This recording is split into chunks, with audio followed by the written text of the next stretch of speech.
You made a bet and you lose. Therefore, you double your bet. You lose again. So, you double it again. This strategy sounds almost magical. After all, one win recovers all your losses plus a profit, right? This is known as the Martingale strategy, and it's one of the most popular betting ideas ever invented. But today, I want to show you why this strategy is actually extremely dangerous. We will discuss why the Martingale strategy exposes you to ruin and what to do instead given limited capital and independent events. So, stick around until the end of this video to see the better alternative to Martingales, especially for investment and business decision-making applications. So let's say you're betting on a fair coin toss. Heads you win, tails you lose. 50-50% chance every time. You start with a 1-unit bet, but you keep on losing. So 1 unit of loss becomes 2, and you double, it becomes 4, and you double, it becomes 8. So after just 4 losses, you're already down 15 units. But if you win on the next toss, you win 16. That covers all losses and you're up 1 unit profit. On paper, this looks like a brilliant strategy. So where's the problem? The Martingale strategy quietly assumes 2 impossible things. You have unlimited money and there's no betting limit. But in the real world, casinos have table limits, investors have margin limits, traders have risk limits, and humans, well, we have finite wealth. And the problem isn't that losing streaks are common. The problem is that long losing streaks do eventually happen and are even more likely than what a person might have expected. See our previous video on the gambler's fallacy. Yeah, your probability of losing each bet stays the same, but your loss size does not. Each loss doubles your exposure. For example, after 5 losses, it's going to be 32 times your original bet. After 7 losses, that's 128 times your original bet. And after 10 losses, it's 1,024 times your original bet. That's exponential growth. A strategy that feels safe early on becomes catastrophic very quickly. A martingale doesn't just increase risk, it concentrates risk. Eventually, one single bet, one coin toss, one spin of the wheel, it determines everything. So instead of many small independent risks, you've turned your entire bankroll into a single binary outcome. And for what? To recover your initial 1-unit loss and turn it into a 1-unit gain? In the process, you can risk several multiples of that initial loss, counting perhaps to 10 or hundreds or thousands of units in only a few games. Just trying to recover 1 unit? Does that make sense? This is concentration risk, and it's one of the biggest enemies in finance. It's the same reason investors avoid putting all money into one stock, or leveraging, or borrowing too much for investments, or averaging down without limits. Now here's a key insight. A martingale has a high probability of small gains. In our previous example, we were risking a 16-unit bet just to gain 1 unit. But a small probability of total ruin. In our previous table, if you lose again, you're staggered by a loss of 31 units trying to recover a loss of 1 unit initially. And that small probability is not negligible. Given enough time, you'll encounter a long losing streak. And when that happens, your capital runs out before probability even rescues you. So you don't lose because probability is against you per se. You lose because you can't survive the tail risk. And that's why casinos don't need you to be wrong often. They only need you to be wrong once when your bet size is enormous. And that's why table limits exist, maximum bets exist, and casinos are perfectly happy letting you win small amounts over and over until you don't. Now, the martingale strategy does not fail because of a probability change, or that streaks are impossible, or that because the math is wrong. No, it fails because capital is finite.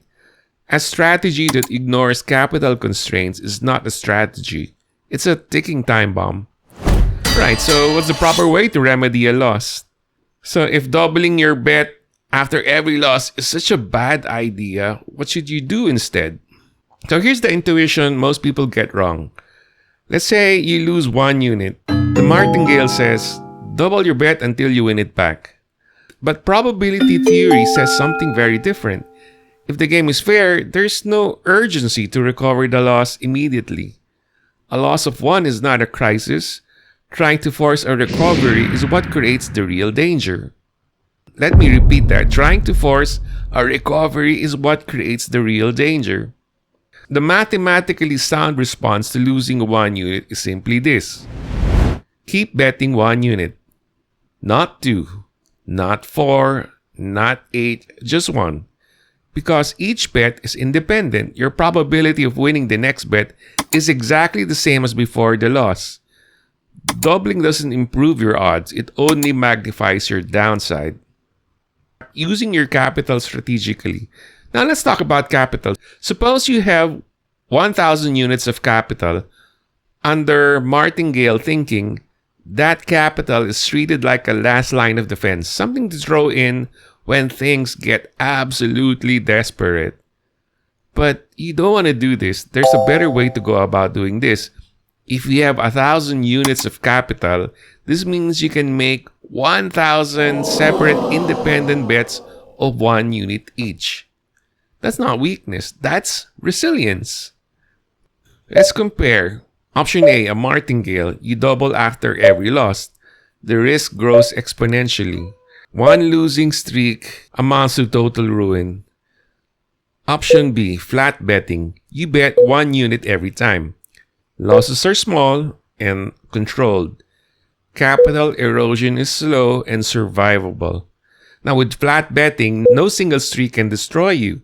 Variance smooths out over time, and you preserve the ability to keep on playing. With the Martingale, however, it does the opposite. It concentrates risk into fewer and fewer bets. It turns small losses into catastrophic ones. A Martingale sacrifices endurance for the illusion of quick recovery and the avoidance of recognizing a loss, a behavioral finance issue which we will tackle again soon. However, for the meantime, what people don't realize is that in the face of losing streaks and limited capital, your 1,000 units of capital can only actually play 10 games, as we show here, in a long streak. That means you can get wiped out early enough and the law of large numbers won't get into play. So always doubling your initial loss to try to recover such losses only opens yourself up to financial ruin. That uses up your capital very fast in the face of bad streaks, and you can't work the long-run premise of the probabilities as you had hoped for. Instead, cut your capital into very small bets and have as many runs as possible for the law of large numbers to take effect. And that's why an insurance company would prefer having 1,000 policies of 1 unit each rather than 2 insurance policies of 500 units each. It's the same 1,000 unit exposure, but the first one, the 1,000 policies of 1 unit each, spreads out the risk and avoids concentration risk. And that's why a bank would rather lend out $100 to 1,000 people for a total exposure of 100,000 rather than loan out to just 10 people but at $10,000 each for the same 100,000 exposure. Because doing so means they can absorb each loss better and play the probabilities right should defaults happen. And here, capital adequacy and risk management work hand in hand with the math and the probabilities for better business or investment decisions. It's not about quick recovery of a small loss at the risk of losing all your capital. It's about enduring small losses to your capital but being able to play long enough so that the odds will work for you in the long run. If you enjoyed this breakdown, check out our other videos on this topic about the gambler's fallacy, the 50-50 toss coin experiment, the binomial distribution, and value at risk. Kindly like and subscribe and comment if you have any suggestions. All of these help push the channel to more viewers and thus it supports the channel. Hope to see you next time. Bye!